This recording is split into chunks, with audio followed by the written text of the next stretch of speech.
Сәлем достар, сендермен бірге Айшын ТВ достар, бүгін біз ертегілер сериясын жалғастыратын боламыз. Бүгін ертегілер сериясын мен айтамын.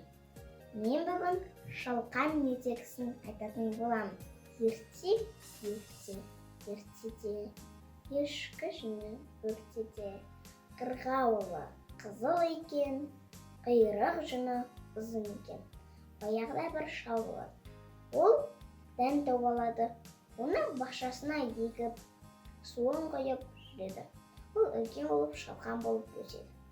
Оны алу үшін барған кезде ары тартады, бері тартады, тарта алмайды. Ол кемпірді шақырады.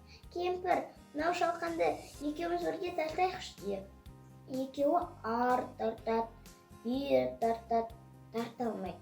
Кемпір қызын шақырады. Қызым, келші, мынау шалқанды бірге тартайықшы дейді. Үшеуі ары тартады, бері тартады, тарта алмайды. Қыз итін шақырады. Итім, келші, мынау шалқанды бірге тартайықшы дейді. Төртеуі ары тартады, бері тартады, тарта алмайды. Ит мысықты шақырады. Мысық, мынау шалқанды бірге тартайықшы дейді. Бесеуі ары тартады, бері тартады, тарта алмайды.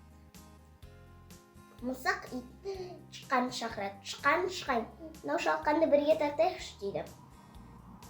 Алтауы ары тартады, бері тартады, тартып алады. Оны тамақ қылып, қуырып жейді.